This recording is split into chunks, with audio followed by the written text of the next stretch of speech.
आमेर का किला राजपूत और मुगल वास्तुकला का संगम। जयपुर की अरावली पर्वतमाला में स्थित आमेर का किला, जिसे आमेर दुर्ग या आम्बेर फोर्ट भी कहते हैं, राजस्थान की राजधानी जयपुर से लगभग 11 किलोमीटर दूर एक प्रमुख पर्यटन स्थल है। ये अपनी शानदार वास्तुकला, भव्यता और ऐतिहासिक महत्व के लिए जाना जाता है। मावठा झील के किनारे इसकी स्थिति इसकी सुंदरता को और बढ़ा देती है, जिससे ये पर्यटकों के लिए एक आकर्षक स्थल बन जाता है। इतिहास और निर्माण। आमेर का क्षेत्र मूल रूप से मीणा जनजाति का निवास स्थान था, जिन्हें बाद में कछवाहा राजपूतों ने अपने अधीन कर लिया। इस भव्य किले का निर्माण 1592 ईस्वी में राजा मानसिंह प्रथम ने करवाया था। राजा मानसिंह मुगल सम्राट अकबर के 9 रत्नों में से एक थे। उनके बाद राजा जयसिंह और अन्य शासकों ने समय समय पर इसमें कई हिस्से जोड़े, जिससे इसका विस्तार और भव्यता बढ़ती गई। ये किला मूल रूप से राजपूत और मुगल वास्तुकला का एक बेहतरीन मिश्रण है। इसके निर्माण में मुख्य रूप से लाल बलुआ पत्थर और सफेद संगमरमर का उपयोग किया गया है, जो इसे एक विशिष्ट रूप देता है। प्रमुख आकर्षण। किले के भीतर कई खूबसूरत इमारतें हैं, जो इसकी स्थापत्य कला का उत्कृष्ट उदाहरण प्रस्तुत करती हैं। दीवाने आम जनसभा हॉल। ये वो स्थान था जहां राजा आम जनता से मिलते थे और उनकी शिकायतें सुनते थे। दीवाने खास विशेष सभा हॉल। ये विशेष मेहमानों और महत्वपूर्ण शाही बैठकों के लिए आरक्षित था। शीश महल, दर्पणों का महल। ये महल अपनी दीवारों और छतों पर जड़े छोटे छोटे शीशों के लिए विशेष रूप से प्रसिद्ध है। जब रोशनी इन शीशों पर पड़ती है तो एक अद्भुत और जादुई दृश्य बनता है। सुख निवास। ये स्थान भीषण गर्मी में भी ठंडा और आरामदायक बना रहता था, क्योंकि इसमें जल धाराओं से कृत्रिम रूप से शीतल वातावरण बनाया जाता था। ये कछवाहा राजपूत महाराजाओं और उनके परिवारों का निवास स्थान था। गणेश पोल। ये किले का एक भव्य प्रवेश द्वार है, जो अपनी सुंदर कलाकृतियों और मूर्तियों के लिए जाना जाता है। महल के मुख्य प्रवेश द्वार के पास ही चैतन्य पंथ की देवी शिला को समर्पित एक मंदिर भी है, जो धार्मिक महत्व रखता है। दुर्ग की विशेषताएं और यूनेस्को दर्जा। आमेर किले तक पहुंचने के लिए पर्यटक हाथी की सवारी या जीप का उपयोग करते हैं, जो अपने आप में एक रोमांचक अनुभव है। किले की विशाल प्राचीरें और पत्थर के रास्ते इसे एक शक्तिशाली दुर्ग का रूप देते हैं। ये अरावली पर्वतमाला के एक पर्वत पर जयगढ़ दुर्ग के साथ स्थित है और एक गुप्त पहाड़ी सुरंग से जुड़ा हुआ है। ये सुरंग आमेर किले की रक्षा के लिए बनाई गई थी। आमेर किले को 2013 में यूनेस्को विश्व धरोहर स्थल घोषित किया गया था। ये कंबोडिया के फ्नोम पेन में आयोजित विश्व धरोहर समिति के 37वें सत्र में राजस्थान के पर्वतीय दुर्गों के भाग के रूप में नामित राजस्थान के 5 अन्य किलों में से एक था।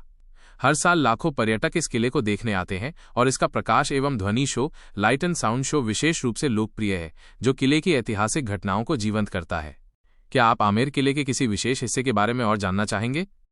जिसे जलेब चौक भी कहा जाता था, और नगार खाना बजाकर इसी जगह पर सैनिकों को और आम जनता को जमा किया जाता था और इसी जगह पर युद्ध की सारी तैयारियां की जाती थी। इस जलेब चौक में किले के अंदर प्रवेश करने के लिए 2 मुख्य द्वार बने हुए हैं, जिसमें से एक है सूरज पोल, क्योंकि इस दिशा से सूरज की पहली किरण इस द्वार पर पड़ती है, इसीलिए इस द्वार को सूरज पोल कहा जाता है। और पुराने जमाने में राजा महाराजा इसी द्वार के द्वारा हाथी की सवारी करते हुए अंदर आते थे, और आज भी सुबह 8 बजे से लेकर 11 बजे तक हाथी की सवारी इसी द्वार से अंदर आती है। और दूसरे द्वार का नाम है चांद पोल, यानी कि मून गेट, क्योंकि चंद्रमा इसी दिशा से निकलता है, इसीलिए इस द्वार को चांद पोल कहा जाता है। और ये द्वार आम जनता के आने जाने के लिए था। यहाँ पर आपको ये वाला प्रवेश द्वार नजर आएगा और इसका नाम है लायन गेट, यानी कि सिंह पोल। और इस द्वार पर 400 साल पुरानी फ्रेस्को पेंटिंग्स नजर आती है, जो कि आज भी वैसी की वैसी है। और इसी लायन गेट से प्रवेश करते हुए हम इस किले के दूसरे कोठयार्ड, यानी कि दूसरे आंगन में पहुंच जाते हैं। अंदर की तरफ आते ही संगमरमर और लाल बलुआ पत्थर से बनी हुई ये 48 स्तंभ की दीवाने आम की इमारत आपको नजर आती है। दीवाने आम यानी कि उस जमाने का कोर्ट रूम। इस जगह पर सामान्य जनता दरबार भरा करता था। इस इमारत के बीच में राजा और उनके मंत्री बैठा करते थे,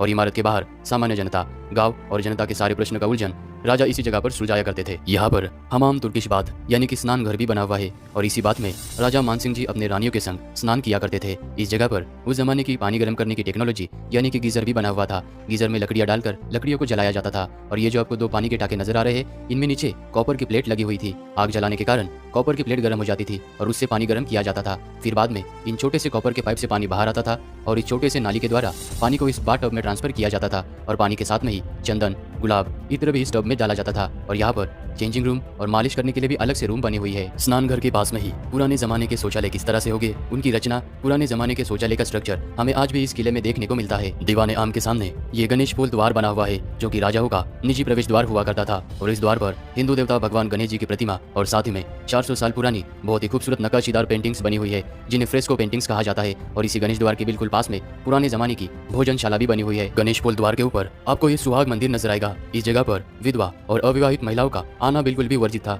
जब राजा युद्ध भूमि में युद्ध लड़ने के लिए जाते थे तब राजाओं की रानियां इसी जगह पर बैठकर राजा की युद्ध भूमि में जीतने की दीप प्रज्वलित करके मनोकामना किया करती थी। और जब राजा युद्ध भूमि में विजय हासिल करके वापस महल में आते थे तो इसी सुहाग मंदिर में बने हुए इस छोटे से खिड़की से रानियां राजाओं पर फूल बरसाकर उनका पुनः स्वागत किया करती थी। दीवाने आम के पास बनी हुई ये 27 कचेरी यानी कि उस जमाने का रिकॉर्ड रूम। महाराजा के अधीन उस जमाने में 27 जहागीर यानी कि 27 राजवाड़े हुआ करते थे और उन 27 राजवाड़ों का लेखा जोखा इसी जगह पर किया जाता था। इस जगह पर अलग अलग 27 खाने बने हुई है और इन खानों में राजा के मंत्री बैठकर उन 27 राजवाड़ों का अकाउंट यानी कि हिसाब किताब इसी जगह पर किया करते थे। इसीलिए इस जगह को 27 कचेरी कहा जाता है। 27 कचेरी के सामने आमेर किले का ये आपको बहुत ही खूबसूरत व्यू नजर आता है और सामने आप ये जो देख रहे हैं ये सैफरॉन गार्डन है यानी कि केसर की बाग। राजा मानसिंह जी ने 16वीं शताब्दी में यहाँ पर केसर की खेती करनी चाहिए थी और केसर के पौधे जम्मू कश्मीर से लेकर आए थे और इस खेती के लिए राजा ने आसपास इस खूबसूरत माउठा झील का भी निर्माण किया गया था। लेकिन इस जगह पर गर्मी ज्यादा होने के कारण राजा केसर की खेती करने में विफल हुए थे। गणेश पुल द्वार से अंदर आते ही आप इस किले के तीसरे कोठियार में पहुंच जाते हो और यहाँ पर आपको ये शीश महल यानी कि दीवानी खास नजर आएगा। इस शीश महल को मिर्जा राजा जयसिंह जी के द्वारा बनवाया गया था और इस जगह पर राज परिवार और राजा के मंत्री को ही आने की अनुमति थी। सामान्य जनता का यहाँ पर आना बिल्कुल भी वर्जित था और इस जगह पर जितने भी आपको पिलर्स नजर आएंगे ये सारे इटालियन मार्बल से बने हुए हैं। और इस शीश महल के अंदर आपको जितने भी शीशे नजर आ रहे हैं ये राजा ने बेल्जियम कंट्री से मंगाकर यहाँ पर लगाए थे। और इस शीश महल के दोनों तरफ रानियों के 2 कमरे बने हुए हैं। राजा इन कमरों के अंदर रानियों को दिन में मशाल जलाकर इस शीशों के द्वारा चांद और तारे दिखाया करते थे। शीश महल के सामने ये सुख मंदिर निवास बना हुआ है। इस जगह का राज परिवार के लोगों के द्वारा गर्मियों के समय में प्रयोग किया जाता था और इस सुख मंदिर को सफेद संगमरमर और नीले नक्काशीदार मुगल आर्किटेक्चर स्टाइल में बनवाया गया है। यहाँ पर आपको ये मार्बल से बना हुआ जालीदार झरना नजर आएगा और इस झरने के ऊपर पानी का टाका बना हुआ है और जब इस झरने से पानी बहता है तो मधुर आवाज आती है और साथ ही में बहुत ही ठंडी हवाएं भी चलती है। तो गर्मी के समय में रानियां इस जगह पर झूला लगाकर इस ब्यूटीफुल गार्डन को देखते हुए झूला झूला करती थी। और इस जगह पर आपको एक पुराने जमाने की बग्घी भी नजर आएगी। रानियां गणगौर और तीज के त्योहार में 10 किलो तक के कपड़े और ज्वेलरी पहना करती थी तो उनको चलने के लिए दिक्कत आती थी, इस वजह से उनके लिए ये बग्घी बनवाई गई थी। अभी हम आ चुके हैं आमेर किले के चौथे कोठियार यानी कि चौथे आंगन में और इस वाले हिस्से में राजा मानसिंह जी रहा करते थे और राजा मानसिंह जी की 12 रानियां हुआ करती थी और इस जगह पर 12 रानियों के लिए एक ही डिजाइन के अलग अलग कमरे बने हुए हैं और इस जगह पर पुरुषों का आना वर्जित था। और इस जगह के आखिरी हिस्से में यहाँ पर किन्नर पहरा दिया करते थे और यहाँ पर सेवा करने के लिए भी किन्नर थे, इसलिए इस किले के आखिरी हिस्से को जनाना महल यानी कि जनाना देवड़ी कहा जाता है। मानसिंह जी यहीं पर रहा करते थे और अगर आप ध्यान से देखना ये पूरा सेक्शन मानसिंह जी का है और आपको इस दीवार पर जो छोटी छोटी खिड़कियां नजर आ रही है ये सीक्रेट टनल है। इसी रास्ते के द्वारा ये पूरा कॉरिडोर जो भी रानी के कमरे यहाँ पर बने हुए सारे रानियों के कमरे से ये कनेक्टेड है और ये रास्ता